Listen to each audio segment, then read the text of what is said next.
ਚਉਪਈ ਇਤਨੇ ਬਿਖੈ ਝਗਰਤੇ ਤਹਾਂ। ਤੇ ਇੰਨੇ ਨੂੰ ਅਜੇ ਭਾਵ ਜੋਗੀ ਚੜ੍ਹਾਈ ਕਰ ਗਿਆ। ਸੰਤੋਖਸਰ ਸਾਹਿਬ ਦੀ ਸੇਵਾ ਚੱਲ ਰਹੀ ਹੈ। ਗੁਰੂ ਅਰਜਨ ਦੇਵ ਮਹਾਰਾਜ ਜੀ ਸਿੱਖਾਂ ਤੋਂ ਕਰਾ ਰਹੇ ਹੈ। ਤੇ ਇੰਨੇ ਨੂੰ ਕਹਿੰਦੇ ਦੋ ਪਤੀ ਪਤਨੀ ਝਗੜਦੇ ਹੋਏ ਗੁਰੂ ਅਰਜਨ ਦੇਵ ਮਹਾਰਾਜ ਦੇ ਪਾਸ ਆਣ ਪਹੁੰਚੇ ਆ। ਦੰਪਤ ਚੱਲ ਆਏ ਗੁਰ ਜਹਾਂ। ਜਿੱਥੇ ਗੁਰੂ ਅਰਜਨ ਦੇਵ ਸੁਭਾਏਮਨ ਸੱਚੇ ਪਾਤਸ਼ਾਹ ਜੀ ਸਜੇ ਹੋਏ ਆ ਨਾ, ਸੰਗਤਾਂ ਤੋਂ ਸੇਵਾ ਕਰਵਾਉਂਦੇ ਆ ਅੰਮ੍ਰਿਤਸਰ ਸਾਹਿਬ ਸੰਤੋਖਸਰ ਸਾਹਿਬ ਸਰੋਵਰ ਦੀ। ਤੇ ਦੋ ਪਤੀ ਪਤਨੀਆਂ ਤੇ ਆਪਸ ਵਿੱਚ ਝਗੜਾ ਉਹਨਾਂ ਦਾ ਹੋਇਆ ਤੇ ਸੱਚੇ ਪਾਤਸ਼ਾਹ ਦੇ ਪਾਸ ਆ ਗਏ ਆ। ਸੋਏ ਪ੍ਰਸੰਗ ਛੋਰਤੇ ਬਰਨਾ। ਕਵੀ ਜੀ ਕਹਿੰਦੇ ਪਤੀ ਪਤਨੀ ਦੋਵੇਂ ਕਿਉਂ ਝਗੜਾ ਕਰਦੇ ਹੋਏ ਸੱਚੇ ਪਾਤਸ਼ਾਹ ਮਹਾਰਾਜ ਦੇ ਕੋਲ ਆਏ ਆ, ਕਿਉਂ ਆਏ ਆ, ਉਹਦੀ ਅਸੀਂ ਸ਼ੁਰੂ ਤੋਂ ਤੁਹਾਨੂੰ ਦੱਸਦੇ ਹਾਂ ਵੀ ਇਹ ਪਤੀ ਪਤਨੀ ਆਪਸ ਵਿੱਚ ਲੜੇ ਕਿਉਂ ਹੈ, ਕਿਉਂ ਮਹਾਰਾਜ ਦੇ ਪਾਸ ਆਏ, ਸ਼ੁਰੂ ਤੋਂ ਸ਼ਰਵਣ ਕਰੋ ਜੀ।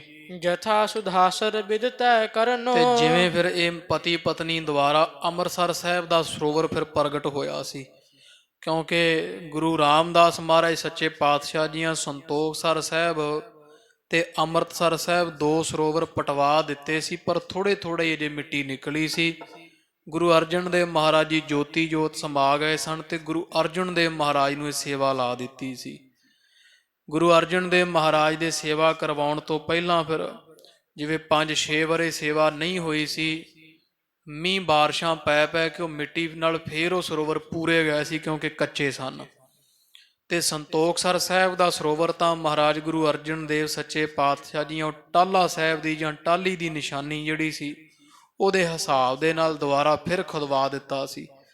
ਪਰ ਇਹ ਅੰਮ੍ਰਿਤਸਰ ਸਾਹਿਬ ਦਾ ਸਰੋਵਰ ਨਹੀਂ ਸੀ ਲੱਭ ਰਿਹਾ ਵੀ ਇਹ ਕਿੱਥੇ ਹੈ। ਗੁਰੂ ਅਰਜਨ ਦੇਵ ਮਹਾਰਾਜ ਹੈ ਤਾਂ ਜਾਨੀ ਜਾਣ ਸੱਚੇ ਪਾਤਸ਼ਾਹ ਜੀ, ਪਰ ਮਹਾਰਾਜ ਜੀ ਵਿਖਾਉਣਾ ਚਾਹੁੰਦੇ ਕੌਤਕ ਵੀ ਇਹ ਅੰਮ੍ਰਿਤ ਸਰੋਵਰ ਦੀ ਮਹਾਨਤਾ ਕੀ ਹੈ। ਇੱਕ ਪਿੰਗਲੇ ਤੋਂ ਮਹਾਰਾਜ ਜੀ ਨੇ ਸਰੋਵਰ ਜਿਵੇਂ ਪ੍ਰਗਟ ਕਰਵਾਇਆ। ਕਵੀ ਜੀ ਕਹਿੰਦੇ ਆ ਕਿ ਗੁਰੂ ਅਰਜਨ ਦੇਵ ਮਹਾਰਾਜ ਜੀਆਂ ਨੇ ਉਹ ਨਿਸ਼ਾਨਦੇਹੀ ਵੇਖੀ ਜਦੋਂ ਨਾ ਮਿਲੀਆਂ ਨਿਸ਼ਾਨੀਆਂ ਅੰਮ੍ਰਿਤ ਸਰੋਵਰ ਖਦਾਉਣ ਦੀਆਂ, ਤੇ ਅਜੇ ਸੰਤੋਖਸਰ ਸਾਹਿਬ ਦੀ ਸੇਵਾ ਚੱਲ ਹੀ ਰਹੀ ਸੀ। ਦੋ ਪਤੀ ਪਤਨੀ ਦੋਵੇਂ ਆਪਸ ਵਿੱਚ ਲੜਦੇ ਹੋਏ ਮਹਾਰਾਜ ਦੇ ਪਾਸ ਆਏ। ਇੱਥੋਂ ਫਿਰ ਕਿਵੇਂ ਉਹ ਅੰਮ੍ਰਿਤ ਸਰੋਵਰ ਜਿਹੜਾ ਹਰਿਮੰਦਰ ਸਾਹਿਬ ਜਿੱਥੇ ਸਜਿਆ ਹੋਇਆ ਅੰਮ੍ਰਿਤ ਸਰੋਵਰ ਜਿਹੜਾ ਉਹ ਸਰੋਵਰ ਕਿਵੇਂ ਪ੍ਰਗਟ ਹੋਇਆ ਹੈ, ਇਵੇਂ ਇਹਨਾਂ ਪ੍ਰਗਟ ਕੀਤਾ। ਆਰੰਭ ਤੋਂ ਸੁਣੋ ਜੀ। ਮਾਝੇ ਦੇਸ਼ਪੁਰੀ ਇੱਕ ਹੈ। ਵੀ ਜਿਹੜਾ ਮਾਝਾ ਹੈ ਨਾ, ਦੋ ਦਰਿਆਵਾਂ ਦੇ ਮੱਧ ਵਾਲੀ ਧਰਤੀ, ਭਾਵ ਜਾਂ ਮਾਝਾ ਪਾਰ ਕਹਿੰਦੇ ਦੁਆਬਾਂ ਤੋਂ, ਦੁਆਬੇ ਤੋਂ ਪਰੇ ਮਾਝਾ, ਵਿਚਕਾਰ ਦੁਆਬਾ, ਇੱਕ ਪਾਸੇ ਮਾਲਵਾ, ਜਿਹੜੀ ਮਾਝੇ ਦੀ ਪਾਵਨ ਪਵਿੱਤਰ ਧਰਤੀ ਹੈ। ਮਾਝੇ ਦੇਸ਼ ਵਿੱਚ ਇੱਕ ਸ਼ਹਿਰ ਵਸਿਆ ਹੋਇਆ ਹੈ, ਪੱਟੀ ਨਾਮ ਜਿਸੀ ਕੋ ਕਹੈ। ਜਿਸ ਸ਼ਹਿਰ ਦਾ ਨਾਮ ਪੱਟੀ ਆਉਂਦਾ, ਹੁਣ ਵੀ ਉਹ ਜਿਹੜਾ ਉਹ ਤਰਨ ਤਾਰਨ ਸਾਹਿਬ ਦੇ ਲਾਗੇ ਪੱਟੀ ਨਗਰ, ਉੱਥੋਂ ਦੀ ਇਹ ਵਿਥਿਆ ਹੈ। ਤੋ ਕਵੀ ਜੀ ਕਹਿੰਦੇ ਪੱਟੀ ਸ਼ਹਿਰ ਜਿਹੜਾ ਮਾਝੇ ਵਿੱਚ ਵਸਿਆ ਹੋਇਆ ਹੈ। ਤਹ ਕੋ ਨੇਪੋ ਲਗ ਰਾਜ ਕਰੰਤਾ। ਤੇ ਉੱਥੇ ਛੋਟਾ ਜਿਹਾ ਇੱਕ ਰਾਜਾ ਰਹਿੰਦਾ, ਜਗੀਰਦਾਰ ਰਹਿੰਦਾ, ਜਿਹਦਾ ਨਾਮ ਦੁਨੀ ਚੰਦ ਹੈ। ਉਹ ਇੱਥੇ ਪੱਟੀ ਦੇ ਸ਼ਹਿਰ ਦੇ ਲਾਗੇ ਰਾਜ ਕਰਦਾ ਹੈ। ਤੁਰਕਣ ਕੇ ਅਨੁਸਾਰ ਰਹੰਤਾ। ਤੇ ਹੈ ਤਾਂ ਹਿੰਦੂ ਸੀ ਪਰ ਰਹਿੰਦਾ ਤੁਰਕਾਂ ਦੇ ਅਨੁਸਾਰ ਸੀ, ਭਾਵ ਰਾਜ ਉਦੋਂ ਮੁਸਲਮਾਨਾਂ ਦਾ ਸੀ। ਤੁਰਕਾਂ ਦੇ ਅਨੁਸਾਰ ਰਹਿੰਦਾ, ਕੰਮਕਾਜ ਰਾਜ ਭਾਗ ਕਰਦਾ ਹੈ। ਤੇਸ ਗ੍ਰਹਿ ਸੁਤਾ ਪੰਜ ਜਨਮਾਈ। ਤੇ ਉਹਦੇ ਘਰ 5 ਧੀਆਂ ਸਨ। 5 ਧੀਆਂ ਸਮਾਂ ਪਾ ਕੇ ਉਹਨਾਂ ਨੇ ਜਨਮ ਲਿਆ। ਕੋਈ 7 ਵੀ ਕਹਿੰਦਾ ਹੈ, ਤੇ ਕਵੀ ਦੀਆਂ 5 ਲਿਖਿਆ, 7 ਕਹੋ 5 ਕਹੋ। 5 ਧੀਆਂ ਉਹਦੇ ਘਰ ਪੈਦਾ ਹੋਈਆਂ ਸਨ। ਬਦਤ ਆਰ ਬਲ ਰੂਪ ਸੁਹਾਈ। ਤੇ ਬਹੁਤ ਸੁੰਦਰ ਸਰੂਪ ਦੀਆਂ 5 ਧੀਆਂ ਕੰਨਿਆ ਇਸ ਦੁਨੀ ਚੰਦ ਦੀਆਂ, ਤੇ ਜਿਨ੍ਹਾਂ ਦਾ ਬਹੁਤ ਸੁੰਦਰ ਸਰੂਪ ਹੈ। ਤੇ ਹੌਲੀ ਹੌਲੀ ਇਹ ਵੱਡੀਆਂ ਹੋਈਆਂ ਜਦੋਂ, ਸੁੰਦਰ ਅੰਗ ਰੰਗ ਤਨ ਗੋਰਾ। ਜਿਨ੍ਹਾਂ ਦੇ ਨੈਣ ਨਕਸ਼ ਸਰੀਰ ਬਹੁਤ ਸੁੰਦਰ ਹੈ, ਰੰਗ ਜਿਨ੍ਹਾਂ ਦੇ ਸਰੀਰ ਦੇ ਗੋਰੇ। ਰਾਜੇ ਦੀਆਂ 5 ਧੀਆਂ ਹਨ। ਕਮਲ ਲੋਚਨੀ ਉਰਜ ਕਠੋਰਾ। ਕਮਲ ਜਿਹੜੇ ਕਮਲ ਵਰਗੇ ਨੇਤਰ ਹਨ, ਜਿਨ੍ਹਾਂ ਦੇ ਸੱਚੇ ਪਾਤਸ਼ਾਹ ਗੁਰੂ ਵਾਹਿਗੁਰੂ ਧੰਨ ਧੰਨ ਗੁਰੂ ਅਰਜਨ ਦੇਵ ਜੀ ਮਹਾਰਾਜ ਸੱਚੇ ਪਾਤਸ਼ਾਹ ਮਹਾਰਾਜ ਜੀ ਦੇ ਪਾਸ ਜਿਹੜੀ ਲੜਕੀ ਆਈ ਹੈ, ਇਹਨਾਂ 5 ਵਿੱਚੋਂ ਇੱਕੋ ਅੱਗੇ ਪ੍ਰਸੰਗ ਆ ਜਾਣਾ ਹੈ। ਤੋ ਕਮਲ ਸਰੀਖੇ ਜਿਨ੍ਹਾਂ ਦੇ ਨੇਤਰ ਹਨ, ਜਿਨ੍ਹਾਂ ਦੇ ਨੇਤਰ ਸਜੇ ਹੋਏ ਸਜਦੇ ਹਨ।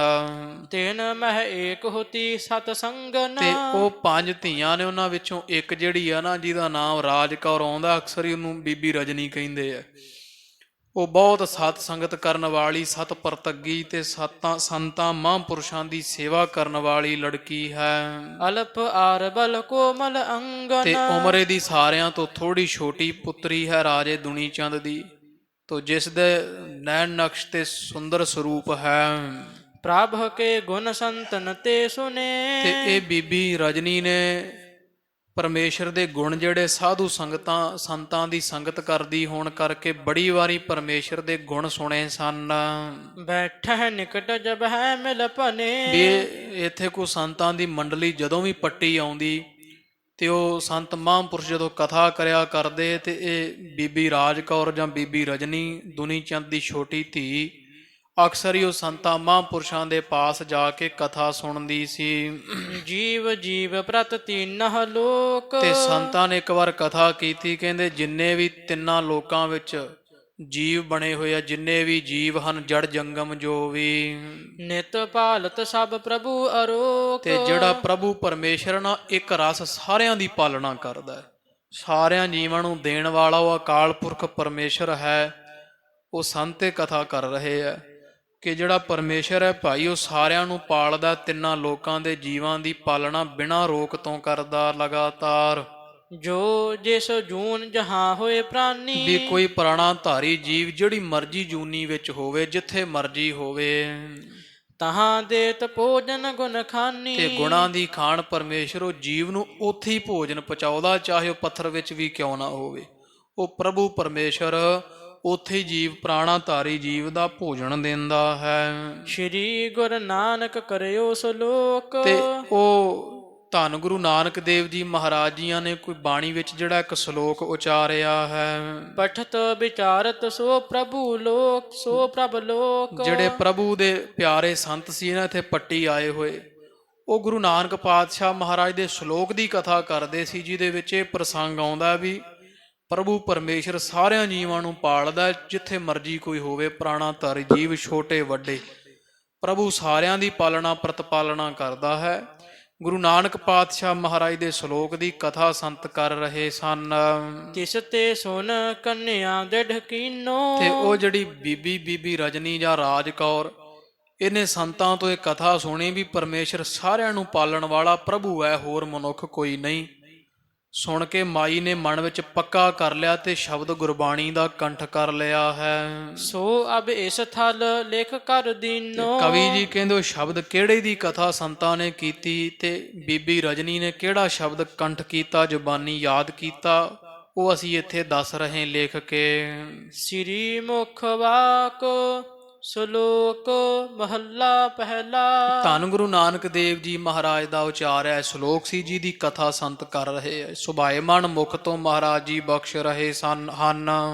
ਪੁਰਖਾਂ ਬਿਰਖਾਂ ਤੀਰਥਾਂ, ਤੋ ਇਹ ਸ਼ਲੋਕ ਹੈ ਜਿਹਦੀ ਕਥਾ ਸੰਤ ਕਰ ਰਹੇ ਸੀ ਵੀ ਕੋਈ ਪੁਰਖ ਹੋਵੇ, ਚਾਹੇ ਬਿਰਖ ਰੁੱਖ ਹੋਵੇ, ਤੇ ਚਾਹੇ ਕੋਈ ਤੀਰਥਾਂ ਤੇ ਵਸਣ ਵਾਲੇ ਜੀਵ ਹੈ। ਤਟਾਂ ਮੇਘਾਂ ਖੇਤਾਂ, ਤੇ ਤੀਰਥਾਂ ਦੇ ਵਿੱਚ ਭਾਵੇਂ ਤੇ ਤੀਰਥਾਂ ਦੇ ਤਟਾਂ ਤੇ ਰਹਿਣ ਵਾਲੇ ਜੀਵ, ਚਾਹੇ ਮੇਘਾਂ ਭਾਵ ਬੱਦਲਾਂ ਦੇ ਵਿੱਚ ਰਹਿਣ ਵਾਲੇ ਜਾਂ ਬੱਦਲਾਂ ਤੋਂ ਉਤਾਂਹ ਰਹਿਣ ਵਾਲੇ ਜੀਵ, ਚਾਹੇ ਕੋਈ ਖੇਤਾਂ ਵਿੱਚ ਧਰਤੀ ਅੰਦਰ ਜੀਵ ਜੰਤੂ ਹਨ। ਦੀਪਾਂ ਲੋਆਂ ਮੰਡਲਾਂ, 7 ਦੀਪਾਂ ਵਿੱਚ ਤੇ 14 ਲੋਆਂ ਜਾਂ ਤਿੰਨਾਂ ਲੋਕਾਂ 14 ਲੋਕਾਂ ਵਿੱਚ, ਖੰਡਾਂ ਮੰਡਲਾਂ ਦੇ ਵਿੱਚ ਚਾਹੇ ਕੋਈ ਲੋਕ ਹਨ।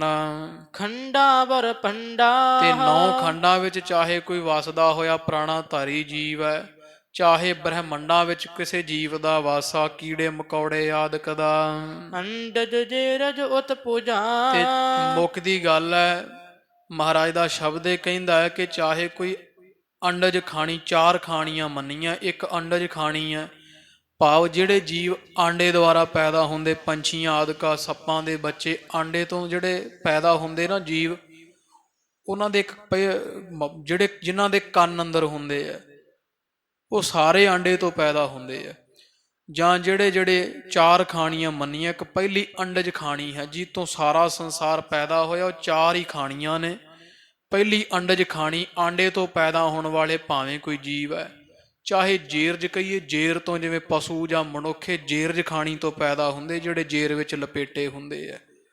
ਅੰਡਜ ਜੇਰਜ ਸੇਤ ਜਾਂ ਉਤਪੁਜਾਂ, ਤੇ ਉਤਪੁਜ ਖਾਣੀ ਹੁੰਦੀ ਜਿਹੜੀ ਧਰਤੀ ਦੀ ਛਾਤੀ ਪਾੜ ਕੇ ਤਾਂ ਨੂੰ ਉਗਦੇ, ਉਹਦੇ 'ਚ ਰੁੱਖ ਆ ਜਾਂਦੇ ਆ।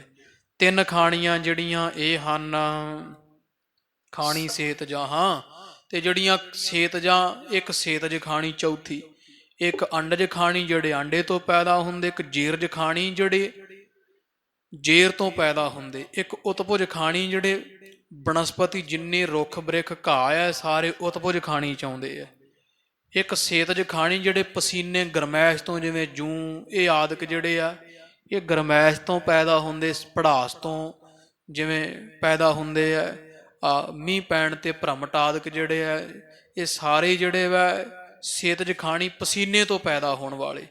ਇਹ ਚਾਰੇ ਖਾਣੀਆਂ ਵਿੱਚ ਕੋਈ ਵੀ ਜੀਵ ਪ੍ਰਾਣੀ ਪ੍ਰਾਣਾਧਾਰੀ ਜੀਵ ਰਹਿੰਦਾ ਹੈ, ਸੋ ਮਿਤ ਜਾਣੈ ਨਾਨਕਾ। ਉਹ ਪਰਮੇਸ਼ਰ ਪ੍ਰਭੂ ਸਾਰਿਆਂ ਦੀ ਹਾਲਤ ਜਾਣਦਾ ਹੈ। ਪ੍ਰਭੂ ਅਕਾਲ ਪੁਰਖ ਜਿਨੇ ਜੀਵ ਪੈਦਾ ਕੀਤੇ, ਚਾਹੇ ਚਾਰੇ ਖਾਣੀਆਂ ਦੁਆਰਾ ਜਿੰਨੇ ਵੀ ਜੀਵ ਪੈਦਾ ਕੀਤੇ ਹੈ, ਉਹਨਾਂ ਸਾਰਿਆਂ ਦੀ ਪ੍ਰਤਪਾਲਣਾ, ਉਹਨਾਂ ਸਾਰਿਆਂ ਦੀ ਹਾਲਤ ਪ੍ਰਭੂ ਆਪ ਜਾਣਦਾ ਹੈ। ਸਰਾ ਮੇਰਾ ਜਨਤਾ, ਚਾਹੇ ਕੋਈ ਸਰਾਂ ਜਿਹੜੇ ਵਾ ਉਹ ਸਰੋਵਰਾਂ ਵਿੱਚ ਰਹਿੰਦਾ, ਚਾਹੇ ਮੇਰਾ ਪਰਬਤਾਂ ਵਿੱਚ ਕੋਈ ਜਨਤਾ ਜੰਤ ਰਹਿੰਦੇ, ਜੀਵ ਜੰਤੂ ਜਿੰਨੇ ਵੀ। ਨਾਨਕ ਜੰਤ ਉਪਾਏ ਕੈ। ਤੇ ਧੰਨ ਗੁਰੂ ਨਾਨਕ ਦੇਵ ਜੀ ਕਹਿੰਦੇ ਸ਼ਲੋਕ ਅੰਦਰ ਵੀ, ਪ੍ਰਭੂ ਪਰਮੇਸ਼ਰ ਐਡਾ ਦਿਆਲੂ ਹੈ ਜਿਨੇ ਸਾਰੇ ਸੰਸਾਰ ਦੇ ਜੀਵ ਜੰਤੂ ਪਹਿਲਾਂ ਪੈਦਾ ਕੀਤੇ ਐ, ਸੰਭਾਲੇ ਸਭਨਾ। ਤੇ ਉਹਨਾਂ ਸਾਰਿਆਂ ਦੀ ਸਾਂਭ ਸੰਭਾਲ ਵੀ ਪ੍ਰਭੂ ਆਪ ਹੀ ਕਰਦਾ ਹੈ। ਆਪ ਹੀ ਪਰਮੇਸ਼ਰ ਨੇ ਜੀਵ ਜੰਤੂ ਪੈਦਾ ਕੀਤੇ ਐ, ਤੇ ਉਹਨਾਂ ਦੀ ਰੋਜੀ ਰੋਟੀ ਦਾ ਫਿਕਰ ਵੀ ਪ੍ਰਭੂ ਪਰਮੇਸ਼ਰ ਨੂੰ ਹੈ। ਜਿਨ ਕਰਤਾ ਕਰਣਾ ਕੀਆ, ਜਿਸ ਅਕਾਲ ਪੁਰਖ ਕਰਤੇ ਪਰਮੇਸ਼ਰ ਨੇ ਸਾਰਾ ਸੰਸਾਰ ਜੀਵ ਜੰਤੂ ਕਰਨਾ ਕੀਤੇ ਪੈਦਾ ਕੀਤੇ ਹਨ। ਚਿੰਤਾ ਪੇ ਕਰਨੀ ਤਾ, ਹੇ ਪ੍ਰਾਣਾਧਾਰੀ ਜੀਵ ਮੇਰਿਆ ਮਣਾ, ਉਸੇ ਪ੍ਰਭੂ ਨੂੰ ਚਿੰਤਾ ਕਰਨੀ ਬਣਦੀ ਹੈ ਜਿਨੇ ਸੰਸਾਰ ਪੈਦਾ ਕੀਤਾ। ਮਨੁੱਖ ਦਾ ਤੇਰਾ ਕੀਤਾ ਭਾਈ ਕੁਝ ਨਹੀਂ ਹੋਣ ਵਾਲਾ, ਜਿਹੜਾ ਪੈਦਾ ਕਰਨ ਵਾਲਾ ਜੀਵਾਂ ਨੂੰ ਸੰਸਾਰ ਨੂੰ ਉਹਨੂੰ ਪਾਲਣਾ ਵੀ ਆਉਂਦਾ ਹੈ, ਉਹਨੂੰ ਆਪ ਹੀ ਚਿੰਤਾ ਕਰਨੀ ਬਣਦੀ, ਉਸੇ ਪਰਮੇਸ਼ਰ ਨੂੰ ਸਾਰੀ ਚਿੰਤਾ ਹੈ। ਦੋਹਰਾ ਸੁਣ ਸ ਅਰਥ ਗੁਰ ਸ਼ਬਦ ਕੋ। ਤੋ ਇਸ ਸ਼ਬਦ ਦੇ ਸਾਧ ਸੰਗ ਜੀ ਅਰਥ ਸੰਤਾਂ ਨੇ ਪੱਟੀ ਜਿਹੜੇ ਆਏ ਹੋਏ ਸੀ, ਕੋਈ ਮਹਾਂਪੁਰਸ਼ਾਂ ਦੀ ਮੰਡਲੀ, ਉਹਨਾਂ ਅਰਥ ਕੀਤੇ ਗੁਰੂ ਨਾਨਕ ਪਾਤਸ਼ਾਹ ਦੇ ਇਸ ਸ਼ਬਦ ਦੇ। ਪੁਰਖਾਂ ਬਿਰਖਾਂ ਤੀਰਥਾਂ ਤਟਾਂ ਮੇਘਾਂ ਖੇਤਾਂ, ਇਸ ਸ਼ਬਦ ਦੇ ਅਰਥ ਸੰਤਾਂ ਪਾਸੋਂ ਜਦੋਂ ਇਸ ਬੀਬੀ ਰਜਨੀ ਨੇ ਸੁਣੇ ਹਨ, ਕੰਨਿਆ ਨਿਸਚੈ ਕੀਨ, ਤੇ ਉਹਨੇ ਵਾਕਈ ਭਰੋਸਾ ਕਰ ਲਿਆ ਵੀ ਹਾਂ ਗੱਲ ਸੱਚ ਹੈ, ਵੀ ਜਿਹੜਾ ਪੈਦਾ ਕਰਦਾ ਪ੍ਰਭੂ ਪਰਮੇਸ਼ਰ ਜੀਵਾਂ ਨੂੰ, ਉਹੀ ਜੀਵਾਂ ਦੀ ਪ੍ਰਤਪਾਲਨਾ ਕਰਨ ਵਾਲਾ ਹੈ। ਤੀਨ ਲੋਕ ਪਤ ਪਰਮਪੁਰ ਗੁਰ, ਜਿਹੜਾ ਉਹ ਪ੍ਰਭੂ ਪਰਮੇਸ਼ਰ ਹੈ, ਤਿੰਨਾਂ ਲੋਕਾਂ ਤਰਲੋਕੀ ਦਾ ਪਤੀ ਪ੍ਰਭੂ ਵੱਡਾ ਹੈ। ਰਿਜਕ ਸਭਨ ਕਹ ਦੀਨ, ਤੇ ਉਹੀ ਸਾਰਿਆਂ ਜੀਵਾਂ ਨੂੰ ਰਿਜਕ ਦਿੰਦਾ ਹੈ, ਪਾਲਣ ਵਾਲਾ ਹੈ। ਚਾਪਈ ਇੱਕ ਦਿਨ ਸਭ ਕੰਨਿਆ ਮਿਲ ਕਰ ਕੈ। ਤੇ ਇਸ ਤਰ੍ਹਾਂ ਹੀ ਬੀਬੀ ਰਜਨੀ ਨੇ ਸ਼ਬਦ ਸੁਣਿਆ, ਉਹਨੂੰ ਕੰਠ ਕੀਤਾ ਤੇ ਉਹਦੀ ਵਿਚਾਰ ਨੂੰ ਹਿਰਦੇ 'ਚ ਵਸਾਇਆ ਵੀ ਹਾਂ ਸੱਚ ਹੈ, ਅਕਾਲ ਪੁਰਖ ਪਰਮੇਸ਼ਰ ਹੀ ਸਾਰਿਆਂ ਜੀਵਾਂ ਨੂੰ ਪਾਲਦਾ। ਤੇ ਕੁਝ ਸਮਾਂ ਆਇਆ, ਇਹ ਜਦੋਂ ਬੀਬੀ ਰਜਨੀ ਘਰ ਗਈ, ਇੱਕ ਦਿਨ ਇਹ ਪੰਜੇ ਭੈਣਾਂ ਇਕੱਠੀਆਂ ਬੈਠੀਆਂ ਹੋਈਆਂ ਹਨ, ਕਥਾ ਅਨੇਕ ਸੁਣਾਏ ਵਿਚਰ ਕੈ। ਤੇ ਇੱਕ ਦੂਜੇ ਨਾਲ ਪੰਜੇ ਭੈਣਾਂ ਗੱਲੀ ਲੱਗੀਆਂ, ਇੱਕ ਦੂਜੇ ਨੂੰ ਸੁਣ ਰਹੀਆਂ ਹਨ ਕੁਝ। ਨਿਜ ਪਿਤ ਕੀ ਪਾਖਤ ਵਡਿਆਈ, ਤੇ ਉਹ ਜਿਹੜੀਆਂ ਦੂਜੀਆਂ ਨੇ ਨਾ ਚਾਰੇ, ਉਹ ਆਪਦੇ ਪਿਤਾ ਦੁਨੀ ਚੰਦ ਦੀ ਬੜੀ ਵਡਿਆਈ ਕਰਦੀਆਂ ਹਨ, ਬਹੁਤ ਸੋਭਾ ਕਰਦੀਆਂ ਹਨ। ਹਮਹਿ ਪਦਾਰਥ ਅਧਿਕ ਪੁਗਾਈ, ਇੱਕ ਕਹਿੰਦੀ ਹੈ ਵੀ ਸਾਡਾ ਪਿਤਾ ਬੜਾ ਧਨ ਹੈ, ਜਿਹੜਾ ਸਾਨੂੰ ਸਾਰੇ ਪਦਾਰਥ ਗਹਿਣਾ ਲੀੜਾ ਕੱਪੜਾ ਖਾਣ ਨੂੰ ਸਭ ਕੁਝ ਸਾਡਾ ਬਾਪ ਦਿੰਦਾ ਹੈ। ਖਾਨ ਪਾਨ ਪਹਿਰਨ ਕੋ ਦਾਤਾ, ਤੇ ਦੂਜੀ ਕਹਿੰਦੀ ਆ ਸਾਡਾ ਪਿਤਾ ਦਾਤਾ ਹੈ, ਖਾਣ ਪੀਣ ਨੂੰ ਸਾਨੂੰ ਤੇ ਪਹਿਨਣ ਨੂੰ ਦੇਣ ਵਾਲਾ ਦਾਤਾ ਹੈ। ਬਸਤਰ ਵਿਭੂਖਣ ਦੇ ਬਖਿਆਤਾ, ਤੇ ਤੀਜੀ ਕਹਿੰਦੀ ਹੈ ਵੀ ਬੜੇ ਗਹਿਣੇ ਦਿੰਦਾ ਪਿਤਾ ਸਾਡਾ, ਪ੍ਰਗਟ ਹੀ ਸਾਨੂੰ ਪਾਲਦਾ ਹੈ। ਚੌਥੀ ਹੋਰ ਕੁਝ ਕਹਿੰਦੀ ਹੈ ਵੀ ਸਾਡਾ ਬਾਪ ਜਿਹੜਾ ਉਹ ਦਾਤਾ ਹੈ, ਸਾਡੇ ਵਾਸਤੇ ਪ੍ਰਭੂ ਹੈ, ਸਾਨੂੰ ਸਾਰਿਆਂ ਨੂੰ ਪਾਲਣ ਵਾਲਾ ਸਾਡਾ ਬਾਪ ਹੈ। ਚਾਰ ਇਸ ਤਰ੍ਹਾਂ ਕਹਿੰਦੀਆਂ ਨੇ। ਸਭ ਤੇ ਸੁਣ ਤਿਸ ਕੰਨਿਆ ਕਹਿਓ, ਤੇ ਜਿਹੜੀ ਬੀਬੀ ਰਾਜ ਕੌਰ ਹੈ ਚੁੱਪ ਰਹੀ, ਇਹਨਾਂ ਚੌਂ ਤੋਂ ਸੁਣੀ ਗਈ ਪਿਤਾ ਦੀ ਵਡਿਆਈ। ਉਹ ਕਹਿੰਦੀਆਂ ਵੀ ਪਿਤਾ ਸਾਡਾ ਬੜਾ ਦਾਤਾ ਹੈ, ਸਾਨੂੰ ਪਾਲਣ ਵਾਲਾ। ਤੇ ਬੀਬੀ ਰਜਨੀ ਸਾਰੀਆਂ ਤੋਂ ਸੁਣ ਕੇ ਬੋਲੀ ਹੈ, ਪਾਲਤ ਪ੍ਰਭੂ ਸਭਨ ਕੋ ਲਹਿਓ। ਕਿਉਂਕਿ ਉਹਨੇ ਜਾਣਿਆ ਵੀ ਪ੍ਰਭੂ ਪਰਮੇਸ਼ਰ, ਕਿਉਂਕਿ ਸੁਣ ਕੇ ਜੋ ਆਈ ਉਹ ਮਾਈ ਕਥਾ ਵੀ ਪ੍ਰਭੂ ਪਰਮੇਸ਼ਰ ਹੀ ਸਭ ਨੂੰ ਪਾਲਦਾ। ਧੰਨ ਗੁਰੂ ਨਾਨਕ ਮਹਾਰਾਜ ਦੀ ਬਾਣੀ ਐ ਕਹਿੰਦੀ ਹੈ, ਤੇ ਬਾਣੀ ਤੇ ਨੂੰ ਭਰੋਸਾ ਸੀਗਾ, ਜਿਸ ਕਰਕੇ ਆਪਦੀਆਂ ਚੌਂ ਭੈਣਾਂ ਨੂੰ ਕਹਿੰਦੀ ਆ ਵੀ ਨਹੀਂ, ਬਾਪ ਨਹੀਂ ਪਾਲਦਾ, ਪ੍ਰਭੂ ਪਰਮੇਸ਼ਰ ਅਕਾਲ ਪੁਰਖ ਹੈ ਜਿਹੜਾ ਸਭ ਦੀ ਪਾਲਣਾ ਕਰਦਾ, ਇਉਂ ਜਾਣੀਦਾ ਹੈ। ਦਾਤਨ ਕੋ ਦਾਤਾ ਏਕ ਰਾਮ। ਵੀ ਦਾਤਿਆਂ ਚੋਂ ਦਾਤਾ ਜੇ ਦੇਣ ਵਾਲਾ ਹੈ ਤਾਂ ਇੱਕੋ ਇੱਕ ਅਕਾਲ ਪੁਰਖ ਪਰਮੇਸ਼ਰ ਰਾਮ ਹੈ। ਕਰਹਿ ਜਗਤ ਕੇ ਪੂਰਨ ਕਾਮ। ਤੇ ਆਪਣਾ ਪਿਤਾ ਕੌਣ ਹੈ? ਉਹ ਤਾਂ ਪ੍ਰਭੂ ਪਰਮੇਸ਼ਰ ਹੀ ਹੈ, ਜਿਹੜਾ ਸਾਰਿਆਂ ਦੀਆਂ ਇੱਛਾਵਾਂ ਸੰਸਾਰ ਵਿੱਚ ਪੂਰੀਆਂ ਕਰਦਾ ਹੈ। ਸਭ ਦਿਨ ਸਭ ਕੋ ਭੋਗ ਪੁਗਾਵੈ। ਤੇ ਦਿਨ ਰਾਤ ਹੀ ਸਾਰਿਆਂ ਨੂੰ ਭੋਗ ਪਦਾਰਥ ਜੀਵਾਂ ਜੰਤੂਆਂ ਨੂੰ ਹਾਜ਼ਰ ਕਰਦਾ ਹੈ। ਕਰ ਆਹਾਰ ਕੋ ਜੀਵਤ ਪਾਵੈ। ਤੇ ਜਿਹੜੇ ਜੀਵ ਆ ਜਿੰਨੇ ਉਹ ਆਹਾਰ ਕਰਕੇ ਜੀਵਨ ਨੂੰ ਪ੍ਰਾਪਤ ਹੁੰਦੇ ਜਾਉਂਦੇ ਆ, ਉਹ ਪ੍ਰਭੂ ਪਰਮੇਸ਼ਰ ਹੈ। ਇਹ ਕਹਿੰਦੀ ਵੀ ਜਿਨ੍ਹਾਂ ਦੇ ਬਾਪ ਨਹੀਂ, ਤੁਹਾਨੂੰ ਤਾਂ ਫਿਰ ਆਪਾਂ ਨੂੰ ਆਪਣਾ ਪਿਤਾ ਜੇ ਪਾਲਦਾ, ਕਿ ਜਿਨ੍ਹਾਂ ਦੇ ਬਾਪ ਨਹੀਂ ਉਹ ਮਰ ਜਾਂਦੇ ਆ, ਉਹਨਾਂ ਨੂੰ ਵੀ ਤਾਂ ਪਰਮੇਸ਼ਰ ਪਾਲਦਾ ਹੈ ਨਾ। ਇਸ ਕਰਕੇ ਇਹ ਮੇਰੀ ਉਹ ਭੈਣੋ, ਇਹ ਜਾਣੋ ਵੀ ਪ੍ਰਭੂ ਪਰਮੇਸ਼ਰ ਅਕਾਲ ਪੁਰਖ ਹੈ, ਜਿਹੜਾ ਸਾਰਿਆਂ ਜੀਵਾਂ ਨੂੰ ਰੋਜੀ ਰੋਟੀ ਦਿੰਦਾ ਹੈ। ਸੋ ਨਾ ਦੇ ਸਭ ਲਹਿ ਬਿਨਾਸ਼। ਤੇ ਜੇ ਪ੍ਰਭੂ ਪਰਮੇਸ਼ਰ ਨਾ ਦੇਵੇ ਤੇ ਤੁਹਾਡਾ ਪਿਤਾ ਆਪਣਾ ਪਿਤਾ ਕਿੱਥੋਂ ਦੇਵੇਗਾ? ਇਹਨੇ ਵੀ ਆਪਣੇ ਨਾਲ ਹੀ ਭੁੱਖੇ ਮਰ ਜਾਣਾ ਸੀ ਜੇ ਪ੍ਰਭੂ ਪਰਮੇਸ਼ਰ ਤੁਹਾਡੇ ਪਿਤਾ ਨੂੰ ਨਾ ਦਿੰਦਾ ਤਾਂ। ਤਿਸ ਬਿਨ ਕਹਾਂ ਜੀਵਨ ਕੀ ਆਸ। ਅਕਾਲ ਪੁਰਖ ਦੇ ਦਿੱਤੇ ਤੋਂ ਬਿਨਾ ਇਸ ਸੰਸਾਰ ਤੇ ਜੀਵਨ ਦੀ ਕੋਈ ਆਸ ਨਹੀਂ ਕੀਤੀ ਜਾ ਸਕਦੀ।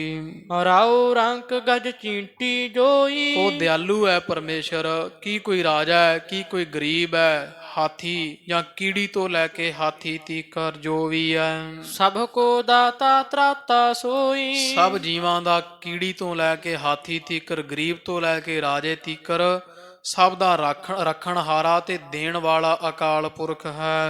ਅਪਰ ਵਿਖੈ ਸਮਰੱਥ ਹੈ ਕਹਾਂ। ਤੇ ਹੋਰ ਕਿਸੇ ਵਿੱਚ ਇੰਨੀ ਸਮਰੱਥਾ ਨਹੀਂ। ਕੋਈ ਧੀ ਨੂੰ ਪਾਲਦਾ, ਕੋਈ 5 ਪੁੱਤ 10 ਪਰਿਵਾਰ ਦੇ ਪਾਲ ਲੂ, ਉਹ ਕਿੱਡਾ ਦਿਆਲੂ ਹੈ ਮੇਰੀ ਉਹ ਭੈਣੋ, ਜਿਹੜਾ ਸਾਰੇ ਸੰਸਾਰ ਨੂੰ ਪਾਲਦਾ ਹੈ। ਜੀਵਨ ਜੋ ਪਾਲਹਿ ਜਹ ਕਹਾਂ। ਜਿੱਥੇ ਕਿਥੇ ਵੀ, ਜੇ ਕੋਈ ਪੱਥਰ ਵਿੱਚ ਵੀ ਰਹਿੰਦਾ ਹੈ, ਪਾਣੀ ਵਿੱਚ ਰਹਿੰਦਾ, ਅਸਮਾਨ ਵਿੱਚ ਰਹਿੰਦਾ, ਸਭ ਦੀ ਪ੍ਰਤਪਾਲਨਾ ਅਕਾਲ ਪੁਰਖ ਕਰਦਾ ਹੈ।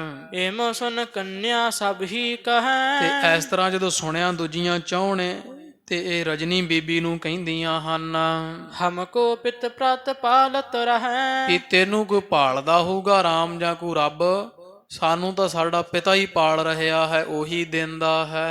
ਨਹਿ ਦੇਖਿਓ ਦੇ ਤੋ ਕਿਤ ਰਾਮ। ਵੀ ਅਸੀਂ ਕਿਵੇਂ ਮੰਨ ਲਈਏ ਵੀ ਸਾਨੂੰ ਅਕਾਲ ਪੁਰਖ ਦਿੰਦਾ? ਅਸੀਂ ਤਾਂ ਨਹੀਂ ਵੇਖਿਆ ਕਦੇ ਦਿੰਦਾ, ਨਾ ਅਸੀਂ ਆਪਦੇ ਆਪ ਨੂੰ ਤੇ ਨਾ ਸੰਸਾਰ ਵਿੱਚ ਅਸੀਂ ਕਿਤੇ ਨਹੀਂ ਵੇਖਿਆ ਵੀ ਕੋਈ ਪਰਮੇਸ਼ਰ ਦਿੰਦਾ, ਸਾਨੂੰ ਸਾਡਾ ਪਿਤਾ ਦਿੰਦਾ ਹੈ।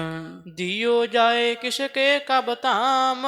ਅਸੀਂ ਤਾਂ ਵੇਖਿਆ ਨਹੀਂ ਵੀ ਕਦੋਂ ਜਾ ਕਰਕੇ ਜਿਹੜਾ ਹੈ ਸਾਡੇ ਜੀਵਾਂ ਨੂੰ ਸਾਰਿਆਂ ਨੂੰ ਕਿੰਨੇ ਦਿੱਤਾ, ਕਦੇ ਅਸੀਂ ਵੇਖਿਆ ਨਹੀਂ ਹੈ। ਕੌਣ ਦਿੰਦਾ ਜੀਵਾਂ ਦੇ ਤਾਈ? ਅੰਨ ਵਸਤਰ ਸਭ ਕਰਕੇ ਤਿਆਰ। ਵੀ ਅਸੀਂ ਵੇਖਿਆ ਨਹੀਂ ਕਿਸੇ ਦੇ ਘਰ ਜਾ ਕੇ ਪਰਮੇਸ਼ਰ ਨੇ ਕੁਝ ਦਿੱਤਾ ਹੋਵੇ।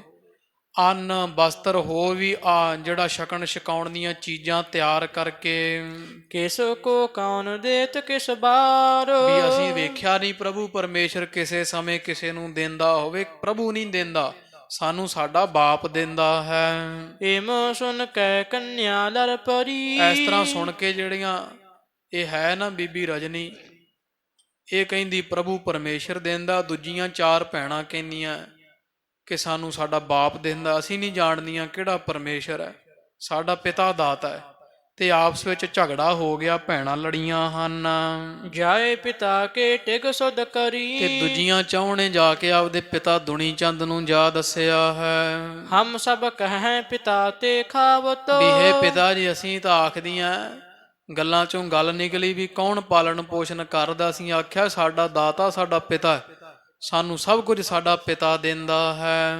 ਇਹ ਕੁਛ ਬਾਤ ਅਪਰ ਬਿਦਤਾਵਤ। ਪਰ ਤੁਹਾਡੀ ਛੋਟੀ ਪੁੱਤਰੀ ਜਿਹੜੀ ਰਜਨੀ ਹੈ, ਪਿਤਾ ਜੀ ਕੁਝ ਹੋਰ ਹੀ ਆਖੀ ਜਾਂਦੀ ਹੈ ਕਿ ਸਾਨੂੰ ਪਿਤਾ ਨਹੀਂ ਪਰਮੇਸ਼ਰ ਦਿੰਦਾ। ਪਿਤਾ ਕੌਣ ਹੁੰਦਾ ਪਾਲਣ ਵਾਲਾ? ਉਹ ਇਸ ਤਰ੍ਹਾਂ ਕੁਝ ਹੋਰ ਹੀ ਆਖਦੀ ਹੈ। ਜੋ ਪ੍ਰਤਿਪਾਰ ਹੈ ਦੇ ਤੋ ਹਮੇਸ਼। ਤੇ ਜਿਹੜਾ ਪਿਤਾ ਜੀ ਸਾਨੂੰ ਹਮੇਸ਼ਾ ਪਾਲਿਆ ਹੈ, ਤੁਸਾਂ ਨੇ ਸਾਨੂੰ ਹਮੇਸ਼ਾ ਦਿੱਤਾ ਗਹਿਣਾ ਗੱਟਾ, ਲੀੜਾ ਕਪੜਾ ਦਿੱਤਾ ਹੈ। ਲਾਗੋ ਤਨ ਤੇ ਜਿਨ ਕੀਨ ਵਿਸ਼ੇਸ਼, ਜੇ ਸਾਡੇ ਪਿਤਾ ਨੇ ਸਾਨੂੰ ਛੋਟੀਆਂ ਛੋਟੀਆਂ ਨੂੰ ਪਾਲ ਕੇ ਤੇ ਲੰਮੀਆਂ ਵੱਡੀਆਂ ਕੀਤਾ ਹੈ, ਸੁਖ ਸੋ ਸੁਭ ਆਹਾਰ ਹਮ ਤੇ ਕਰਹੀ, ਜਿਹਦੇ ਘਰ ਵਿੱਚ ਰਹਿ ਕੇ ਸੁਖਾਂ ਦੇ ਨਾਲ ਅਸੀਂ ਰੱਜ ਰੱਜ ਕੇ ਖਾਂਦੀਆਂ ਹਾਂ, ਕਿਸੂ ਬਾਤ ਕੀ ਚਿੰਤ ਨ ਤਰਹੀ, ਤੇ ਕਿਸੇ ਗੱਲ ਦਾ ਸਾਨੂੰ ਫਿਕਰ ਸੋਚ ਨਹੀਂ ਵੀ ਕਿੱਥੋਂ ਆਉਂਦਾ ਹੈ। ਇਹ ਨਹਿ ਮਾਨੈ ਮਤ ਕੀ ਵੀ ਅਨਿਆਰੋ, ਅਸੀਂ ਤਾਂ ਆਖਿਆ ਵੀ ਅਸੀਂ ਪਿਤਾ ਦਾ ਦਿੱਤਾ ਖਾਨੀ ਹੈ, ਪਰ ਪਿਤਾ ਜੀ ਆ ਵੇਖੋ ਰਜਨੀ ਦਾ ਕੀ ਹਾਲ ਹੈ, ਵੀ ਇਹ ਤਾਂ ਹੋਰ ਹੀ ਕੁਝ ਆਖਦੀ ਹੈ, ਹੋਰ ਹੀ ਮਨ ਵਿੱਚ ਮਤ ਧਾਰੀ ਹੋਈ ਹੈ, ਇਹ ਨਹੀਂ ਮੰਨਦੀ। ਇਹ ਕਹਿੰਦੀ ਮੈਂ ਨਹੀਂ ਪਿਤਾ ਦਾ ਦਿੱਤਾ ਖਾਂਦੀ ਹਾਂ। ਹਮ ਸਭ ਕਹਿ ਕੀਨਸ ਨਿਰਤਾਰੋ, ਤੇ ਅਸੀਂ ਤਾਂ ਨਿਰਣੇ ਸਥੈਤ ਧਾਰ ਕੇ ਸਭ ਦੱਸ ਦਿੱਤਾ ਵੀ ਸਾਡਾ ਤਾਂ ਦੇਣ ਵਾਲਾ ਪਿਤਾ ਹੀ ਹੈ। ਸੁਣਤ ਨਿਰਪਤ ਪਿਤ ਮੂਰਖ ਰੋਸਾ, ਤੇ ਇਹ ਹੁਣ ਹੰਕਾਰੀ ਸੀ, ਦੁਨੀ ਚੰਦ ਹੈ ਵੀ ਮੂਰਖ ਸੀ, ਇਹੋ ਜਿਹੇ ਹੁੰਦੇ ਰਾਜੇ। ਤੇ ਸੁਣ ਕੇ ਤੇ ਬੜਾ ਗੁੱਸੇ ਵਿੱਚ ਆਇਆ ਹੈ, ਨਹਿ ਈਸ਼ਵਰ ਕੋ ਲਖਿਓ ਭਰੋਸਾ, ਕਿਉਂਕਿ ਜਿਹੜਾ ਇਹ ਹੈ ਨਾ ਰਾਜਾ ਦੁਨੀ ਚੰਦ ਪੱਟੀ ਵਾਲਾ, ਇਹ ਵੀ ਰੱਬ ਨੂੰ ਮੰਨਣ ਵਾਲਾ ਨਹੀਂ ਹੈ। ਤੇ ਨਾ ਮੰਨਣ ਕਰਕੇ ਇਹਨੇ ਨਹੀਂ ਜਾਣਿਆ ਵੀ ਮੇਰੀ ਪੁੱਤਰੀ ਧੀ ਦਾ ਭਰੋਸਾ ਪਰਮੇਸ਼ਰ ਤੇ ਕਿੱਡਾ। ਖੁਸ਼ ਨਹੀਂ ਹੋਇਆ, ਉਲਟਾ ਉਹਦੇ ਤੇ ਬੜਾ ਗੁੱਸੇ ਹੋਇਆ ਹੈ, ਆਪਣੇ ਰਾਜਮਾਨ ਮਹਿ ਫੂਲਾ, ਕਿਉਂਕਿ ਆਪਦੇ ਹੀ ਰਾਜ ਭਾਗ ਦੇ ਹੰਕਾਰ ਮਾਣ ਵਿੱਚ ਫੁੱਲਿਆ ਬੈਠਾ ਹੈ। ਪ੍ਰਭ ਪ੍ਰਤਿਕੂਲ ਭਏ ਤੇ ਭੂਲਾ, ਤੇ ਪ੍ਰਭੂ ਪਰਮੇਸ਼ਰ ਤੋਂ ਉਲਟਾ ਹੈ, ਪਰਮੇਸ਼ਰ ਤੋਂ ਮੁਨਕਰ ਹੈ ਤੇ ਭੁੱਲਿਆ ਹੋਇਆ ਹੈ। ਸਭ ਕੰਨਿਆ ਨਿਜ ਨਿਕਟ ਹਕਾਰੀ, ਆਪਣੀਆਂ ਜਿਹੜੀਆਂ ਧੀਆਂ ਹਨ ਪੰਜੇ ਸਾਰੀਆਂ ਹੀ ਸੱਦ ਲਈਆਂ ਕੋਲੇ। ਆਸ਼ਾ ਸਮਝਨ ਇੱਛਾ ਧਾਰੀ, ਇਹਨੇ ਮਨ ਵਿੱਚ ਵਿਚਾਰਿਆ ਵੀ ਵੇਖੀਏ ਵੀ ਇਹਨਾਂ ਦੇ ਮਨ ਵਿੱਚ ਕੀ ਹੈ, ਪੁੱਛੀਏ ਕਿੰਦਾ ਦਿੱਤਾ ਖਾਂਦੀਆਂ, ਕੌਣ ਕੀ ਆਖਦੀ ਹੈ। ਇਹ ਇੱਛਾ ਰੱਖ ਕੇ ਸੱਦਿਆ ਹੈ। ਪ੍ਰਥਕ ਪ੍ਰਥਕ ਤਿਨ ਬੂਝਣ ਲਾਗਾ, ਤੇ ਕੱਲੀ ਕੱਲੀ ਵੱਖ ਵੱਖ ਕਰਕੇ ਇਹਨੇ ਆਪਦੀਆਂ ਪੁੱਤਰੀਆਂ ਨੂੰ ਪੁੱਛਣ ਲੱਗਿਆ ਹੈ। ਕਹ ਤੂੰ ਕਿਸ ਕੋ ਭੋਗ ਹੈ ਭੁਗਤ ਹੈ ਭਾਗਾ, ਆਹੇ ਧੀਏ ਦੱਸ ਤੂੰ ਕਿਹਦਾ ਦਿੱਤਾ ਖਾਂਦੀ ਪਹਿਣ ਦੀ ਭੋਗਦੀ ਹੈ। ਸਭ ਨੇ ਕਹਿਓ ਪਿਤਾ ਹਮ ਤੇਰਾ, ਜਿਹੜੀਆਂ ਚਾਰ ਸੀ ਨਾ ਉਹ ਚਾਰੇ ਕਹਿੰਦੀਆਂ ਪਿਤਾ ਜੀ ਅਸੀਂ ਤੇਰਾ ਦਿੱਤਾ ਖਾਂਦੀਆਂ, ਤੇਥੋਂ ਲੈ ਕੇ ਖਾਂਦੀਆਂ ਪਹਿਨਦੀਆਂ ਹਾਂ। ਖਾਵ ਹੈ ਪਹਿਰ ਹੈ ਦਰਬ ਕਨੇਰਾ, ਤੇ ਖੁੱਲਾ ਖਾਂਦੀਆਂ ਪਹਿਨਦੀਆਂ ਮਾਇਆ ਸਾਨੂੰ ਖੁੱਲੀ ਮਿਲਦੀ, ਅਸੀਂ ਰਾਜੇ ਬਾਪ ਦੀਆਂ ਧੀਆਂ ਹਾਂ। ਪ੍ਰਤ ਭਾਰਤ ਨਿਤ ਦੇਤ ਆਹਾਰਾ, ਤੁਸੀਂ ਸਾਨੂੰ ਖਵਾਉਂਦੇ ਪਿਆਉਂਦੇ ਹੋ, ਤੁਹਾਡਾ ਦਿੱਤਾ ਖਾਂਦੀਆਂ ਪਾਲਿਆ ਤੁਸਾਂ ਨੇ ਹੈ। ਹਮ ਸਭ ਭੁਗਤ ਹੈ ਭਾਗ ਤੁਹਾਰਾ, ਤੇ ਮਾਰੇ ਪਿਤਾ ਜੀ ਤੁਹਾਡਾ ਦਿੱਤਾ ਭੋਗ ਪਦਾਰਥ, ਤੁਹਾਡਾ ਦਿੱਤਾ ਭਾਗ ਅਸੀਂ ਭੋਗਦੀਆਂ ਹਾਂ। ਨਿਜ ਭਗਨੀ ਸਭ ਤੇ ਪਸਚਾਤੀ, ਤੇ ਫਿਰ ਸਾਰਿਆਂ ਤੋਂ ਜਿਹੜੀ ਛੋਟੀ ਆ ਨਾ ਪੁੱਤਰੀ ਬੀਬੀ ਰਜਨੀ, ਉਹਨੂੰ ਸਾਰਿਆਂ ਤੋਂ ਪਿੱਛੋਂ ਬੁਲਾਇਆ ਹੈ। ਰਾਜ ਕੋਇਰ ਬੋਲੀ ਇਸ ਭਾਂਤੀ, ਜਿਹਦਾ ਨਾਮ ਰਾਜ ਕੌਰ ਪੂਰਾ ਨਾਮ ਉਹ ਬੀਬੀ ਰਜਨੀ ਕਹਿੰਦੇ ਆ। ਤੇ ਬੀਬੀ ਰਾਜ ਕੌਰ ਨੂੰ ਪੁੱਛਿਆ ਵੀ ਤੂੰ ਕਿਹਦਾ ਦਿੱਤਾ ਖਾਨੀ ਹੈ, ਤੇ ਇਹ ਬੀਬੀ ਰਜਨੀ ਆਖਦੀ ਹੈ, ਹੇ ਪਿਤ ਭਾਗ ਏਕ ਕੋ ਦੂਬਾ, ਕਿ ਹੇ ਪਿਤਾ ਜੀ ਇੱਕੋ ਹੀ ਦੇਣ ਵਾਲਾ ਪਰਮੇਸ਼ਰ ਹੈ, ਉਸੇ ਪਰਮੇਸ਼ਰ ਦਾ ਦਿੱਤਾ ਹੋਇਆ ਜਿਹੜਾ ਭੋਗ ਪਦਾਰਥ ਭਾਗ ਲੇਖ ਅਸੀਂ ਭੋਗਦੀਆਂ ਖਾਂਦਾ ਸਭ ਸੰਸਾਰ ਹੀ। ਭੁਗਤ ਹੈ ਇਹ ਨਹੀਂ ਕਬ ਹੁਆ, ਵੀ ਦੁਆ ਭੁਗਤ ਹੈ ਇਹ ਨਹੀਂ ਕਬ ਹੁਆ। ਅਰਥਾਂ ਵਾਸਤੇ ਇਸ ਤਰ੍ਹਾਂ ਵੀ ਹੇ ਪਿਤਾ ਜੀ ਵੀ ਇੱਕ ਦਾ ਕੀਤਾ ਹੋਇਆ ਜਿਹੜਾ ਭਾਗ ਹੈ ਨਾ, ਕਰਮ ਕੀਤਾ ਹੋਇਆ ਉਸੇ ਨੂੰ ਭੋਗਣਾ ਪੈਂਦਾ। ਕਦੇ ਐ ਨਹੀਂ ਹੋਇਆ ਵੀ ਕਰੇ ਕੋਈ ਤੇ ਭਰੇ ਕੋਈ। ਜਿਹੜਾ ਕੁਝ ਕਰੇਗਾ ਉਹਦਾ ਭਾਗ ਉਸੇ ਨੂੰ ਪ੍ਰਾਪਤ ਹੋਵੇਗਾ, ਦੂਜੇ ਨੂੰ ਮਿਲਦਾ ਨਹੀਂ ਹੈ। ਨਿਜ ਨਿਜ ਭਾਗ ਅਧਿਕ ਅਰ ਘਾਟ, ਤੇ ਹੇ ਪਿਤਾ ਜੀ ਇਸ ਕਰਕੇ ਆਪੋ ਆਪਣਾ ਭਾਗ ਹੈ। ਜਿਹੋ ਜੇ ਕਿਤੇ ਪਿੱਛੇ ਕਰਮ ਕੀਤੇ ਆ, ਜੇ ਚੰਗੇ ਕੀਤੇ ਕਿਸੇ ਨੂੰ ਬਹੁਤਾ ਮਿਲ ਜਾਂਦਾ, ਜੇ ਮਾੜੇ ਕੀਤੇ ਆ ਤੇ ਫਿਰ ਥੋੜਾ ਮਿਲਦਾ ਹੈ। ਭੋਗਤ ਜਗ ਮਹਿ ਰੰਕ ਸੋਰਾਟ, ਤੇ ਉਹ ਆਪਣਾ ਭਾਗ ਪਿਛਲਾ ਕੀਤਾ ਹੋਇਆ ਕਰਮ ਮੱਥੇ ਦਾ ਲੇਖ ਸਾਰੇ ਭੋਗਦੇ ਆ। ਹੇ ਪਿਤਾ ਜੀ ਚਾਹੇ ਉਹ ਕੋਈ ਗਰੀਬ ਹੋਵੇ ਤੇ ਚਾਹੇ ਰਾਜਾ ਹੋਵੇ, ਸਭ ਆਪਣਾ ਕੀਤਾ ਪਿਛਲੇ ਜਨਮਾਂ ਦਾ ਇੱਥੇ ਭੋਗਦੇ ਆ। ਸੁਨ ਪਿਤ ਕ੍ਰੋਧ ਕਰਿਓ ਉਰ ਪਾਰੀ, ਤੇ ਸੁਣ ਕੇ ਹੰਕਾਰੀ ਦੁਨੀ ਚੰਦ ਬਹੁਤ ਕ੍ਰੋਧ ਵਿੱਚ ਆਇਆ। ਹੰਕਾਰੀ ਜੋ ਸਭ ਕੇ ਸੁਨਤੇ ਕਿਰਾ ਉਚਾਰੀ, ਤੇ ਸਾਰਿਆਂ ਦੇ ਸੁਣਦਿਆਂ ਹੋਇਆਂ ਫਿਰ ਇਸ ਤਰ੍ਹਾਂ ਬੋਲਿਆ ਹੈ। ਅਮਕੋ ਰੰਕ ਹਮ ਜਾਤ ਮਝਾਰੀ, ਕਹਿੰਦੇ ਅੱਛਾ ਰਜਨੀ ਪੁੱਤਰੀ ਜੇ ਤੂੰ ਮੇਰਾ ਦਿੱਤਾ ਨਹੀਂ ਨਾ ਖਾਂਦੀ, ਤੈਨੂੰ ਪਰਮੇਸ਼ਰ ਦਿੰਦਾ ਹੈ, ਜਾਂ ਤੂੰ ਆਪਦੇ ਭਾਗਾਂ ਦਾ ਦਿੱਤਾ ਖਾਨੀ, ਕਰਮਾਂ ਦਾ ਬੀਜਿਆ ਖਾਨੀ ਹੈ।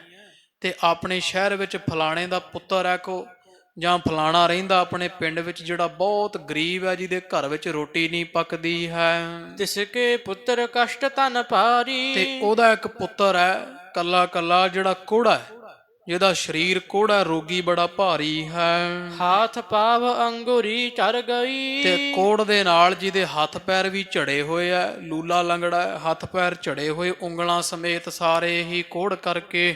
ਆਸ ਕੋ ਮੈਂ ਜਬ ਤੋਹੇ ਦੇ ਦਈ। ਤੇ ਤੂੰ ਕਹਿੰਨੀ ਐ ਨਾ ਵੀ ਭਾਗ ਭੋਗਦੀਆਂ ਪਿਤਾ ਜੀ, ਮੈਂ ਕਰਮ ਖਾਨੀ ਆਪਦੇ ਪਰਮੇਸ਼ਰ ਦਾ ਦਿੱਤਾ ਤੇ ਕਰਮਾਂ ਦਾ ਦਿੱਤਾ ਖਾਨੀ ਆ, ਤੇ ਲੈ ਹੁਣ ਜਦੋਂ ਤੈਨੂੰ ਮੈਂ ਇਹੋ ਜਿਹੇ ਕੋੜੇ ਨਾਲ ਵਿਆਹ ਦਿੱਤਾ ਨਾ, ਤੇ ਫੇਰ ਲੱਗੇਗਾ ਪਤਾ ਤੈਨੂੰ ਕਿਵੇਂ ਭਾਗ ਭੋਗੀ ਦੇ ਆ। ਆਪਨ ਭਾਗ ਤਬ ਪੁੰਚਨ ਕਰੀਆ। ਤੇ ਲੈ ਫਿਰ ਤੈਨੂੰ ਕੋੜੇ ਨਾਲ ਜੇ ਵਿਆਹ ਦਈਏ ਤੇ ਫੇਰ ਪਤਾ ਲੱਗੇਗਾ ਨਾ ਵੀ ਕਿਹਦਾ ਦਿੱਤਾ ਖਾਨੀ ਏ, ਤੇ ਭਾਗ ਆਪਦੇ ਭੋਗਦੀ ਏ ਕਿ ਮੇਰਾ ਦਿੱਤਾ ਖਾਂਦੀ ਹੈ। ਨਰਕ ਸਮਾਨ ਕਸ਼ਟ ਕੋ ਭਰੀਆ। ਜਦੋਂ ਨਰਕ ਵਾਂਗੂ ਕਸ਼ਟ ਪ੍ਰਾਪਤ ਹੋਇਆ, ਕੋੜੇ ਦੇ ਲੜ ਲਾ ਦਿੱਤੀ ਮੈਂ। ਸੁਣ ਕੰਨਿਆ ਨੇ ਪਿਤ ਕੀ ਬਾਨੀ। ਤੇ ਇਹ ਹੁਣ ਸਤ ਪ੍ਰਤੱਗੀ ਸੀ, ਬੀਬੀ ਰਜਨੀ ਧਰਮੀ ਸੀ, ਫਿਰ ਆਪਦੇ ਪਿਤਾ ਦੇ ਇਹੋ ਜਿਹੇ ਬੋਲ ਜਦੋਂ ਸੁਣੇ ਕੋੜੇ ਨਾਲ ਵਿਆਹਣ ਬਾਬਤੀ, ਸੋਈ ਸੀਸ ਤਰੀ ਮਨ ਮਾਨੀ। ਤੇ ਪਿਤਾ ਦੀ ਆਗਿਆ ਇਸ ਬੀਬੀ ਰਜਨੀ ਨੇ ਸਿਰ ਮੱਥੇ ਰੱਖੀ, ਆਖਿਆ ਪਿਤਾ ਜੀ ਖਾਨੀ ਤਾਂ ਮੈਂ ਪਰਮੇਸ਼ਰ ਦਾ ਦਿੱਤਾ ਤੇ ਭੋਗਦੀ ਮੈਂ ਆਪਦੇ ਕਰਮਾਂ ਦਾ। ਤੇ ਰਹੀ ਗੱਲ ਵੀ ਜੇ ਤੁਸੀਂ ਕਹਿੰਦੇ ਹੋ ਵੀ ਕਰਮ ਜਿਹੜੇ ਆ ਉਹ ਨਹੀਂ ਕੁਝ ਭਗਾਉਂਦੇ, ਜੋ ਕਰਦਾ ਮੈਂ ਕਰ ਰਿਹਾ, ਤੁਹਾਨੂੰ ਮੈਂ ਦੇਣਾ ਵੀ ਬੰਦਾ ਹੀ ਕੁਝ ਕਰਦਾ, ਤੇ ਲਓ ਜਿੱਥੇ ਮਰਜ਼ੀ ਵਿਆਹ ਦੋ। ਜੇ ਤੁਹਾਡੇ ਮਨ ਵਿੱਚ ਕੋੜੇ ਨਾਲ ਵਿਆਹਣ ਦੀ ਇੱਛਾ ਹੈ ਤੇ ਤੁਹਾਡੀ ਆਗਿਆ ਮੇਰੇ ਸਿਰ ਮੱਥੇ ਹੈ। ਜਿਸ ਕੀ ਮਾਤੋ ਸਬਰਜਤ ਰਹੀ। ਪਰ ਇਹ ਰਾਜੇ ਦੀ ਘਰਵਾਲੀ ਭਾਵ ਬੀਬੀ ਰਜਨੀ ਦੀ ਮਾਂ, ਉਹ ਬਹੁਤ ਵਰਜਦੀ ਆ ਵੀ ਪੁੱਤਰੀ ਤੂੰ ਅੱਗੋਂ ਇਸ ਤਰ੍ਹਾਂ ਨਾ ਕਹਿ, ਵੀ ਤੇਰਾ ਪਿਤਾ ਗੁੱਸੇ ਵਿੱਚ ਹੀ ਕਹਿ ਰਿਹਾ ਤੇ ਤੂੰ ਕਹਿ ਦੇ ਵੀ ਮੈਂ ਤੇਰਾ ਦਿੱਤਾ ਖਾਨੀ ਆ। ਤੂੰ ਇੱਕ ਵਾਰੀ ਇਸ ਤਰ੍ਹਾਂ ਬੋਲ, ਪਰ ਤੂੰ ਇਹ ਨਾ ਕਹਿ ਵੀ ਮੈਂ ਪਰਮੇਸ਼ਰ ਦਾ ਦਿੱਤਾ ਖਾਂਦੀ ਹਾਂ। ਤਉ ਪਿਤਾ ਨੇ ਰਿਸ ਕਰ ਰਹੀ। ਕਿਉਂਕਿ ਜਦੋਂ ਇਹ ਨਾ ਮੰਨੀ, ਫਿਰ ਬੀਬੀ ਰਜਨੀ ਆਖੇ ਮੈਂ ਪਰਮੇਸ਼ਰ ਦਾ ਦਿੱਤਾ ਖਾਨੀ ਆ, ਤੇ ਫਿਰ ਇਹ ਦੁਨੀ ਚੰਦ ਰਾਜਾ ਬੜਾ ਗੁੱਸੇ ਵਿੱਚ ਆ ਕੇ ਤੇ ਫਿਰ ਕਹਿੰਦਾ ਚੱਲ ਫਿਰ ਜੇ ਪਰਮੇਸ਼ਰ ਦਾ ਦਿੱਤਾ ਖਾਨੀ, ਕਰਮਾਂ ਦਾ ਦਿੱਤਾ ਖਾਨੀ ਏ, ਤੇ ਲੈ ਖਾ ਫਿਰ ਆਪਦੇ ਕਰਮ ਹੀ ਖਾਣੇ ਆ, ਤੇ ਮੈਂ ਵੇਖਦਾ ਫਿਰ ਕਿਵੇਂ ਸੋਹਣਾ ਇੱਥੇ ਤਾਂ ਰਾਜ ਭਾਗ ਮਾਣਦੀ ਐ, ਸੋਹਣੇ ਲੀੜਾ ਕੱਪੜਾ ਮੇਰਾ ਦਿੱਤਾ ਪਹਿਨਦੀਆਂ ਨਾ, ਲੈ ਫਿਰ ਕੋੜੇ ਨਾਲ ਵਿਆਹ ਦੇਨੇ, ਵੇਖਦੇ ਉੱਥੇ ਕੀ ਭਾਗ ਭੋਗਦੀ ਹੈ। ਕਰਿਓ ਕੰਤ ਸੋ ਨਿਸਚੇ ਠਾਨਾ। ਤੇ ਇਧਰ ਬੀਬੀ ਨੇ ਫਿਰ ਨਿਸ਼ਚਾ ਕਰ ਲਿਆ ਵੀ ਮੈਂ ਉਸੇ ਨੂੰ ਆਪਦਾ ਪਤੀ ਬਣਾਵਾਂਗੀ। ਇੱਥੇ ਪਿਤਾ ਦੇ ਮੂੰਹੋਂ ਨਿਕਲਿਆ ਤੇ ਇਹਨੇ ਕੋੜੇ ਨੂੰ ਆਪਦਾ ਪਤੀ ਮੰਨ ਲਿਆ ਹੈ। ਅਪਰ ਥਾਨ ਕੋ ਵਿਆਹੋ ਨ ਮਾਨਾ। ਤੇ ਇਹਨੇ ਮਨ ਵਿੱਚ ਇਹ ਮੰਨਿਆ ਤੇ ਕਹਿ ਦਿੱਤਾ ਵੀ ਹੁਣ ਅੱਜ ਤੋਂ ਕੋੜਾ ਹੀ ਮੇਰਾ ਪਤੀ ਹੈ, ਤੇ ਹੋਰ ਥਾਂ ਮੈਂ ਵਿਆਹ ਨਹੀਂ ਕਰਵਾਵਾਂਗੀ। ਕਹਿਓ ਪ੍ਰਥਮ ਸੋਈ ਪਤ ਮੇਰਾ। ਪਿਤਾ ਜੀ ਜਿਹੜਾ ਤੁਸੀਂ ਕਹਿ ਦਿੱਤਾ ਨਾ ਇੱਕ ਵਾਰੀ ਕੋੜਾ, ਤੇ ਹੁਣ ਅੱਜ ਤੋਂ ਉਹੀ ਮੇਰਾ ਘਰ ਵਾਲਾ ਹੈ। ਤਥਾ ਭਾਗ ਮੈਂ ਆਪਨੋ ਹੀਰਾ। ਤੇ ਮੈਂ ਵੇਖਾਂਗੀ ਫਿਰ, ਜਾਣਦੀ ਆ ਫਿਰ ਜੇ ਉਹ ਕੋੜਾ ਹੀ ਮੇਰੇ ਭਾਗਾਂ 'ਚ ਲਿਖਿਆ ਹੈ ਤੇ ਫਿਰ ਇਹੀ ਆਪਦਾ ਭਾਗ ਮੈਂ ਭੋਗਾਂਗੀ। ਰਹੇ ਹਟਾਏ ਲੋਕ ਮਿਲਕਨੇ। ਤੇ ਬੜੇ ਸਿਆਣੇ ਪੁਰਖ ਅਮੀਰ ਵਜ਼ੀਰ ਜਿਹੜੇ ਉੱਥੇ ਆ, ਉਹ ਹਟਾਉਂਦੇ ਰਾਜਕੁਮਾਰੀ ਰਜਨੀ ਨੂੰ ਵੀ ਰੁਕ ਜਾ, ਨਾ ਇਸ ਤਰ੍ਹਾਂ ਤੂੰ ਕਰਨਾ ਕਰ। ਕੁਸ਼ਟੀ ਸੰਗ ਕਸ਼ਟ ਬਹੁ ਪਨੇ। ਕਿਉਂਕਿ ਜੇ ਕੋੜੇ ਦੇ ਲੜ ਲੱਗ ਗਈ ਤੇ ਬੜੇ ਦੁੱਖ ਭੋਗੇਂਗੀ। ਰਹੇ ਫੇਰ ਸੋ ਫਿਰੀ ਨਾ ਫੇਰੇ। ਪਰ ਇਹ ਬੀਬੀ ਰਜਨੀ ਜਿਹੜੀ ਆ ਨੇ ਪ੍ਰਤੱਗਿਆ ਕਰ ਲਈ ਤੇ ਨਾ ਮੁੜੀ ਕਿਸੇ ਦੇ ਆਖਿਆਂ, ਇਹਨੇ ਹੱਠ ਨਾ ਛੱਡਿਆ ਹੈ। ਫੇਰੇ ਫਿਰੀ ਸਾਥ ਤਿਸ ਕੇਰੇ। ਉਸੇ ਕੋੜੇ ਦੇ ਨਾਲ ਹੀ ਫਿਰ ਇਹਨੇ ਲਾਵਾਂ ਲਈਆਂ, ਉਸੇ ਕੋੜੇ ਦੇ ਨਾਲ ਵਿਆਹ ਕਰਵਾਇਆ ਹੈ। ਨਹਿੰਦਾ ਕੋ ਨਿਰਪਨੈ ਦੇ ਦੀਨ। ਇਧਰ ਰਾਜੇ ਨੇ ਵੀ ਵੇਖਣ ਵਾਸਤੇ ਵੀ ਮੈਂ ਵੀ ਵੇਖਾਂ ਵੀ ਪਰਮੇਸ਼ਰ ਕਿਵੇਂ ਪਾਲਦਾ, ਤੇ ਇਹਨੇ ਇੱਕ ਕੌਲੀ ਵੀ ਦਾਜ ਨਾ ਦਿੱਤਾ, ਕੋਈ ਗਹਿਣਾ ਨਹੀਂ, ਕੁਝ ਵੀ ਭਾਂਡਾ ਛੰਨਾ, ਕੁਝ ਵੀ ਲੀੜਾ ਬਸਤਰ ਨਹੀਂ ਦਿੱਤਾ ਹੈ। ਮਨ ਮੂਰਖ ਨੇ ਹੱਠ ਦੇ ਡਕੀਨ। ਕਿਉਂਕਿ ਮਨ ਕਰਕੇ ਮੂਰਖ ਰਾਜੇ ਨੇ ਵੀ ਹੱਠ ਕਰ ਲਿਆ, ਕਿਉਂਕਿ ਪਰਮੇਸ਼ਰ ਨੂੰ ਇਹ ਮੰਨਦਾ ਨਹੀਂ ਹੈ। ਕੰਨਿਆ ਮਨ ਪ੍ਰਭ ਭਾਵੀ ਮਾਨ। ਤੇ ਜਿਹੜੀ ਇਹ ਹੈ ਆ ਬੀਬੀ ਰਜਨੀ, ਇਹਨੇ ਮਨ ਵਿੱਚ ਮੰਨਿਆ ਵੀ ਇਹ ਪਰਮੇਸ਼ਰ ਦੀ ਐਂ ਹੀ ਮੌਜ ਹੈ, ਉਹ ਪਰਮੇਸ਼ਰ ਨੇ ਮੇਰਾ ਭਾਗ ਐਂ ਹੀ ਲਿਖਿਆ, ਮੇਰਾ ਸੰਜੋਗ ਕੋੜੇ ਨਾਲ ਹੀ ਲਿਖਿਆ ਹੋਵੇਗਾ। ਸਮ ਈਸ਼ਵਰ ਕੇ ਸੋ ਪਿਤ ਜਾਨ। ਪਾਤਾ ਤੇ ਇਹ ਬੀਬੀ ਨੇ ਆਪਦੇ ਘਰ ਵਾਲੇ ਕੋੜੇ ਨੂੰ ਫਿਰ ਪਤੀ ਜਾਣ ਕੇ ਉਹਦੀ ਸੇਵਾ ਕੀਤੀ। ਭਾਵ ਉਹ ਪਤੀ ਕੋੜੇ ਨੂੰ ਪਰਮੇਸ਼ਰ ਜਾਣਿਆ ਵੀ ਇਹ ਪਰਮੇਸ਼ਰ ਹੈ ਮੇਰੇ ਵਾਸਤੇ।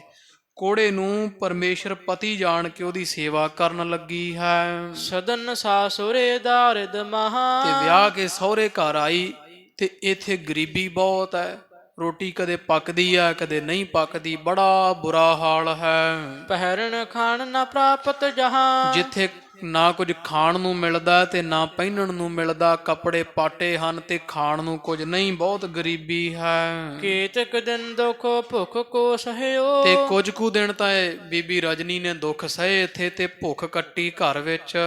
ਬਾਹਰ ਅਨਤ ਕਿਤ ਚਲਵੇ ਚਹਿਓ, ਤੇ ਫਿਰ ਆਪਣੇ ਸਹੁਰਾ ਪਿੰਡ ਛੱਡ ਕੇ ਤੇ ਕਿਤੇ ਹੋਰ ਜਾਣ ਦੀ ਜਿਹੜੀ ਹੈ ਉਹ ਇੱਛਾ ਜਿਹੜੀ ਧਾਰੀ ਮਨ ਵਿੱਚ ਕਿ ਹੋਰ ਕਿਤੇ ਨਗਰ ਜਾ ਕੇ ਮੰਗ ਕੇ ਖਾ ਲਵਾਂਗੇ।